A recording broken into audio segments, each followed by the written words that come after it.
ಎಲ್ಲರಿಗೂ ನಮಸ್ಕಾರ. ಒಂದು ಕ್ಷಣ ಯೋಚಿಸಿ ನೋಡಿ, ಪ್ರಾಚೀನ ಜ್ಞಾನ ನಮ್ಮ ಡಿಎನ್ಎಯ ರಹಸ್ಯಗಳನ್ನೇ ಬಿಚ್ಚಿಡೋಕೆ ಸಾಧ್ಯನಾ? ಇವತ್ತು ನಾವು ಆಯುರ್ವೇದ ಮತ್ತು ಆಧುನಿಕ ಜೆನೆಟಿಕ್ಸ್ನ ಒಂದು ಅದ್ಭುತ ಜಗತ್ತನ್ನೇ ನೋಡೋಣ ಬನ್ನಿ. ಇಲ್ಲಿರೋ ಪ್ರಶ್ನೆ ತುಂಬಾನೇ ಸರಳ, ಆದ್ರೆ ಅಷ್ಟೇ ಗಹನವಾದದ್ದು. ಸುಮಾರು 3000 ವರ್ಷಗಳಷ್ಟು ಹಳೆಯ ಒಂದು ಆರೋಗ್ಯ ಪದ್ಧತಿ ನಮ್ಮ ಜೆನೆಟಿಕ್ ರಿಸ್ಕ್ ಅಂದ್ರೆ ಆನುವಂಶಿಕ ಅಪಾಯಗಳ ಬಗ್ಗೆ ನಮ್ಗೆ ಸುಳಿವು ಕೊಡೋಕಾಗತ್ತಾ? ಪ್ರಾಚೀನ ಬುದ್ಧಿವಂತಿಕೆಯನ್ನ ಇವತ್ತಿನ ಆಧುನಿಕ ವಿಜ್ಞಾನದ ಜೊತೆ ಬೆರೆಸಿ ನೋಡಿದಾಗ ಸಿಗೋ ಉತ್ತರಗಳು ನಮ್ಮನ್ನ ಅಚ್ಚರಿಗೊಳಿಸಬಹುದು. ಸರಿ, ಈಗಿನ ಮಾಡರ್ನ್ ಮೆಡಿಸಿನ್ ಎದುರಿಸ್ತಿರೋ ಒಂದು ದೊಡ್ಡ ಸವಾಲೇನ್ ಗೊತ್ತಾ? ಒಂದೇ ರೋಗಕ್ಕೆ ಒಂದೇ ಔಷಧಿ, ಆದ್ರೆ ಅದು ಬೇರೆ ಬೇರೆ ಜನರಲ್ಲಿ ಬೇರೆ ಬೇರೆ ರೀತಿ ಯಾಕೆ ಕೆಲಸ ಮಾಡುತ್ತೆ? ಇದನ್ನೇ ಒನ್ ಸೈಜ್ ಫಿಟ್ಸ್ ಆಲ್ ಅಪ್ರೋಚ್ನ ಮಿತಿ ಅಂತಾರೆ. ಆದ್ರೆ ಇದಕ್ಕೆ ತದ್ವಿರುದ್ಧವಾಗಿ ಆಯುರ್ವೇದ ಸಾವಿರಾರು ವರ್ಷಗಳಿಂದ ಹೇಳ್ತಾ ಬಂದಿರೋದು ಒಂದೇ: ಪ್ರತಿಯೊಬ್ಬ ವ್ಯಕ್ತಿಯೂ ವಿಶಿಷ್ಟ, ಹಾಗಾಗಿ ಚಿಕಿತ್ಸೆಯೂ ಕೂಡ ವೈಯಕ್ತಿಕವಾಗಿರಬೇಕು ಅಂತ. ಹಾಗಾದ್ರೆ ಬನ್ನಿ ಈ ರಹಸ್ಯದ ಆಳಕ್ಕೆ ಇಳಿಯೋಣ. ಇದನ್ನ ಅರ್ಥ ಮಾಡ್ಕೋಬೇಕಂದ್ರೆ ಮೊದಲು ನಾವು ಆಯುರ್ವೇದದ ಕೆಲವು ಮೂಲಭೂತ ಪರಿಕಲ್ಪನೆಗಳನ್ನ ತಿಳ್ಕೋಬೇಕಾಗುತ್ತೆ. ಅದರಲ್ಲಿ ಮೊದಲನೇ ಸುಳಿವು ಸಿಗೋದೇ ನಮ್ಮ ದೇಹವನ್ನ ನಿಯಂತ್ರಿಸುವ 3 ಮೂಲಭೂತ ಶಕ್ತಿಗಳ ಬಗ್ಗೆ ಅರ್ಥ ಮಾಡ್ಕೊಂಡಾಗ. ಅವನ್ನ ದೋಷಗಳು ಅಂತ ಕರೀತಾರೆ. ಮೊದಲನೆಯದು ವಾತ. ಇದನ್ನ ನಮ್ಮ ದೇಹದಲ್ಲಿರೋ ಚಲನೆಯ ತತ್ವ ಅಂತ ಅನ್ಕೋಬಹುದು. ಅಂದ್ರೆ ನಮ್ಮ ದೇಹದಲ್ಲಿ ನಡೆಯೋ ಪ್ರತಿಯೊಂದು ಮೂವ್ಮೆಂಟ್, ಅದು ನರಗಳ ಮೂಲಕ ಹೋಗೋ ಸಿಗ್ನಲ್ ಆಗಿರಬಹುದು ಅಥವಾ ನಮ್ಮ ರಕ್ತ ಪರಿಚಲನೆ ಆಗಿರಬಹುದು, ಎಲ್ಲವನ್ನ ನಿಯಂತ್ರಿಸೋದೇ ಈ ವಾತ. ಎರಡನೆಯದು ಪಿತ್ತ. ಇದನ್ನ ನಮ್ಮ ದೇಹದ ಮೆಟಾಬಲಿಸಂ ಅಥವಾ ಚಯಾಪಚಯ ಕ್ರಿಯೆಯ ಇಂಜಿನ್ ಅಂತ ಹೇಳ್ಬೋದು. ನಾವು ತಿಂದ ಆಹಾರವನ್ನ ಶಕ್ತಿಯಾಗಿ ಪರಿವರ್ತಿಸೋದು ಅಷ್ಟೇ ಅಲ್ಲ, ನಮ್ಮ ಪ್ರತಿಯೊಂದು ಜೀವಕೋಶದಲ್ಲಿ ನಡೆಯೋ ಕೆಮಿಕಲ್ ರಿಯಾಕ್ಷನ್ಗಳನ್ನೂ ಇದೇ ಪಿತ್ತ ನಿಯಂತ್ರಿಸುತ್ತೆ. ಮೂರನೇದು ಹಾಗೂ ಕೊನೆಯದಾಗಿ ಕಫ. ಇದು ನಮ್ಮ ದೇಹಕ್ಕೆ ರಚನೆ ಮತ್ತೆ ಸ್ಥಿರತೆಯನ್ನ ಕೊಡೋ ತತ್ವ. ನಮ್ಮ ದೇಹದ ಅಂಗಾಂಶಗಳನ್ನ ಒಟ್ಟಿಗೆ ಹಿಡಿದಿಡೋದು, ಕೀಲುಗಳು ಸಲೀಸಾಗಿ ಚಲಿಸೋಕ್ ಬೇಕಾದ ಲೂಬ್ರಿಕೇಶನ್ ಕೊಡೋದು, ಇದೆಲ್ಲ ಕಫದ ಕೆಲ್ಸ. ಓಕೆ, ಈಗ ವಾತ, ಪಿತ್ತ, ಕಫ ಅಂದ್ರೆ ಏನು ಅಂತ ಗೊತ್ತಾಯ್ತು. ಆದ್ರೆ ಈ 3 ಶಕ್ತಿಗಳು ಒಟ್ಟಿಗೆ ಸೇರಿ ಪ್ರತಿಯೊಬ್ಬ ವ್ಯಕ್ತಿಯನ್ನ ಹೇಗೆ ವಿಶಿಷ್ಟವಾಗಿ ಮಾಡ್ತವೆ ಅನ್ನೋದು ಪ್ರಶ್ನೆ. ಇದಕ್ಕೆ ಆಯುರ್ವೇದದಲ್ಲಿ ಪ್ರಕೃತಿ ಅಂತಾರೆ. ಇದನ್ನ ನಮ್ಮ ವೈಯಕ್ತಿಕ ಆರೋಗ್ಯದ ಒಂದು ಬ್ಲೂಪ್ರಿಂಟ್ ಅಂತಾನೂ ಹೇಳ್ಬೋದು.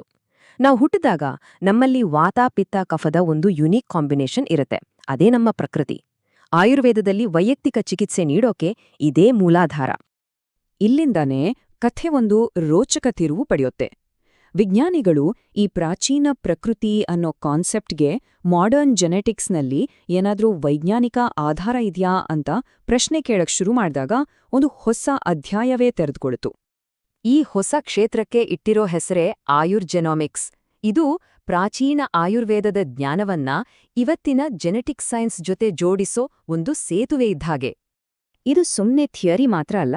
ಸಂಶೋಧಕರು ಡೇಟಾವನ್ನಿಟ್ಕೊಂಡು ಅಧ್ಯಯನ ಮಾಡಿದಾಗ ಈ ಪ್ರಾಚೀನ ಪ್ರಕೃತಿ ಕಾನ್ಸೆಪ್ಟ್ಗೂ ನಮ್ಮ ಜೆನೆಟಿಕ್ ಡೇಟಾಗೂ ನಡುವೆ ಅಚ್ಚರಿ ಪಡೋವಂಥ ಸಂಬಂಧಗಳಿರೋದು ಗೊತ್ತಾಗಿದೆ. ಈ ಸ್ಲೈಡ್ನಲ್ಲಿರೋದು ನಿಜವಾಗ್ಲೂ ತುಂಬಾನೇ ಇಂಟ್ರೆಸ್ಟಿಂಗ್. ಅಧ್ಯಯನಗಳಲ್ಲಿ ಸಿಕ್ಕಿರೋ ಕೆಲವು ನೇರವಾದ ಜೆನೆಟಿಕ್ ಲಿಂಕ್ಗಳನ್ನ ಇಲ್ಲಿ ನೋಡಬಹುದು. ಉದಾಹರಣೆಗೆ, ಪಿತ್ತ ಪ್ರಕೃತಿಯ ಜನರಲ್ಲಿ CYP2C19 ಅನ್ನೋ ಜೀನ್ ಹೆಚ್ಚು ಆಕ್ಟಿವ್ ಆಗಿರುತ್ತೆ. ಇದರಿಂದ ಏನಾಗುತ್ತೆ ಅಂದ್ರೆ ಅವರು ಕೆಲವು ಔಷಧಿಗಳನ್ನ ಬೇರೆಯವರಿಗಿಂತ ಚೆನ್ನಾಗಿ ಮೆಟಬಲೈಸ್ ಮಾಡ್ತಾರೆ. ಅಷ್ಟೇ ಅಲ್ಲ, EGLN1 ಜೀನಿನ ಒಂದು ನಿರ್ದಿಷ್ಟ ರೂಪಾಂತರದಿಂದ ಅವರು ಎತ್ತರದ ಪ್ರದೇಶಗಳಿಗೆ ಬೇಗ ಹೊಂದ್ಕೋತಾರೆ. ಹಾಗೇನೆ ವಾತ ಮತ್ತು ಕಫ ಪ್ರಕೃತಿಯವರಲ್ಲಿ ಕೆಲವು HLA ಜೀನ್ಗಳ ಅನುಪಸ್ಥಿತಿ ಇರುತ್ತೆ. ಇದು ಅವರ ಇಮ್ಯೂನ್ ಸಿಸ್ಟಮ್ ಅಂದ್ರೆ ರೋಗ ನಿರೋಧಕ ಶಕ್ತಿ ಬೇರೆಯವರಿಗಿಂತ ಭಿನ್ನವಾಗಿ ಪ್ರತಿಕ್ರಿಯಿಸುತ್ತೆ ಅನ್ನೋದನ್ನ ಸೂಚಿಸುತ್ತೆ. ಸರಿ, ಈ ಜೆನೆಟಿಕ್ ವ್ಯತ್ಯಾಸಗಳು ನಿಜ ಜೀವನದಲ್ಲಿ ನಮ್ಮ ಆರೋಗ್ಯದ ಮೇಲೆ ಹೇಗೆ ಪರಿಣಾಮ ಬೀರುತ್ತೆ ಅನ್ನೋದನ್ನ ಇಲ್ಲಿ ನೋಡ್ಬೋದು. ನೋಡಿ, ಕಫ ಪ್ರಕೃತಿಯವರಲ್ಲಿ ಕೊಲೆಸ್ಟ್ರಾಲ್ ಮತ್ತು ಟ್ರೈಗ್ಲಿಸರೈಡ್ಸ್ ಹೆಚ್ಚಾಗಿರೋದು ಕಂಡುಬಂದಿದೆ. ವಾತ ಪ್ರಕೃತಿಯವರಿಗೆ ಪಾರ್ಕಿನ್ಸನ್ಸ್ ಕಾಯಿಲೆಯ ರಿಸ್ಕ್ ಸ್ವಲ್ಪ ಜಾಸ್ತಿ. ಅಷ್ಟೇ ಅಲ್ಲ, IBS ಅಂದ್ರೆ ಇರಿಟೇಬಲ್ ಬವೆಲ್ ಸಿಂಡ್ರೋಮ್ ಇರೋ ವಾತ ಪ್ರಧಾನ ವ್ಯಕ್ತಿಗಳಿಗೆ ಮಲಬದ್ಧತೆ ಜಾಸ್ತಿಯಾದ್ರೆ ಪಿತ್ತ ಪ್ರಧಾನ ವ್ಯಕ್ತಿಗಳಿಗೆ ಅತಿಸಾರ ಹೆಚ್ಚಾಗಿರುತ್ತೆ. ವಾತ ಕಫ ಪ್ರಕೃತಿಯವರಿಗೆ ಡಯಾಬಿಟೀಸ್ ಮತ್ತು ಹೈಪರ್ ಟೆನ್ಷನ್ ಬರೋ ಸಾಧ್ಯತೆ ಹೆಚ್ಚು. ಇದೆಲ್ಲ ಏನ್ ಹೇಳುತ್ತಂದ್ರೆ ನಮ್ಮ ಪ್ರಕೃತಿ ಅನ್ನೋ ಕಾನ್ಸೆಪ್ಟ್ಗೆ ಒಂದು ಗಟ್ಟಿಯಾದ ವೈಜ್ಞಾನಿಕ ಆಧಾರ ಇದೆ ಅನ್ನೋದನ್ನೇ ಇದು ಸಾಬೀತು ಮಾಡುತ್ತೆ. ಹಾಗಾದ್ರೆ ಈ ಎಲ್ಲ ಮಾಹಿತಿಗಳಿಂದ ನಾವೇನ್ ಅರ್ಥ ಮಾಡ್ಕೋಬೋದು? ಹೆಲ್ತ್ಕೇರ್ನ ಭವಿಷ್ಯದ ಮೇಲೆ ಇದು ಹೇಗೆ ಪರಿಣಾಮ ಬೀರಬಹುದು? ಇಲ್ಲಿಂದ ಚರ್ಚೆ ನಿಜವಾಗ್ಲೂ ತುಂಬಾನೇ ರೋಚಕವಾಗುತ್ತೆ. ಆಯುರ್ಜೆನೋಮಿಕ್ಸ್ ನಮ್ಮನ್ನ P4 ಮೆಡಿಸಿನ್ ಅನ್ನೋ ಒಂದು ಅತ್ಯಾಧುನಿಕ ಕಾನ್ಸೆಪ್ಟ್ ಹತ್ರ ಕರ್ಕೊಂಡ್ಬಂದು ನಿಲ್ಲಿಸುತ್ತೆ. P4 ಅಂದ್ರೆ ಪ್ರಿಡಿಕ್ಟಿವ್, ಪ್ರಿವೆಂಟಿವ್, ಪರ್ಸನಲೈಸ್ಡ್ ಮತ್ತು ಪಾರ್ಟಿಸಿಪೇಟರಿ. ಅಂದ್ರೆ ರೋಗ ಬರೋದನ್ನ ಮೊದಲೇ ಊಹಿಸೋದು, ಬರ್ದ ಹಾಗೆ ತಡೆಯೋದು, ಪ್ರತಿಯೊಬ್ಬರಿಗೂ ವೈಯಕ್ತಿಕ ಚಿಕಿತ್ಸೆ ನೀಡೋದು ಮತ್ತು ಇದರಲ್ಲಿ ರೋಗಿಯನ್ನು ಭಾಗಿಯಾಗಿಸೋದು. ಆಶ್ಚರ್ಯ ಅಂದ್ರೆ ಸಾವಿರಾರು ವರ್ಷಗಳ ಹಿಂದಿನ ಆಯುರ್ವೇದದ ತತ್ವಗಳು ಭವಿಷ್ಯದ ಈ ಗುರಿಗಳ ಜೊತೆ ಎಷ್ಟು ಚೆನ್ನಾಗಿ ಹೊಂದ್ಕೋತವೆ ನೋಡಿ. ಇನ್ನೊಂದು ಪ್ರಾಕ್ಟಿಕಲ್ ಪ್ರಶ್ನೆ ಕೇಳೋಣ. ಒಬ್ಬರ ಪ್ರಕೃತಿ ಏನು ಅಂತ ಗೊತ್ತಾದ್ರೆ ಅವರು ಮಾಡರ್ನ್ ಮೆಡಿಸಿನ್ನ ಔಷಧಿಗಳಿಗೆ ಹೇಗೆ ರೆಸ್ಪಾಂಡ್ ಮಾಡ್ತಾರೆ ಅಂತ ಮೊದಲೇ ಊಹಿಸೋಕಾಗುತ್ತಾ? ಈ ಫ್ರೇಮ್ವರ್ಕ್ ನಾವು ಮಾಡರ್ನ್ ಡ್ರಗ್ಸ್ ಅನ್ನ ನೋಡೋ ರೀತಿಯನ್ನೇ ಬದಲಾಯಿಸಬಹುದು. ಯಾಕಂದ್ರೆ ಪ್ರತಿಯೊಂದು ಔಷಧಿಯೂ ಅದರದೇ ಆದ ಗುಣಗಳನ್ನ ಹೊಂದಿರುತ್ತೆ.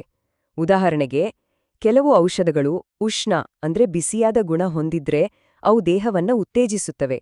ಇನ್ನು ಕೆಲವು ಶೀತ ಅಂದ್ರೆ ತಂಪಾದ ಗುಣ ಹೊಂದಿದ್ರೆ ಅವು ದೇಹವನ್ನ ಶಾಂತಗೊಳಿಸುತ್ತವೆ.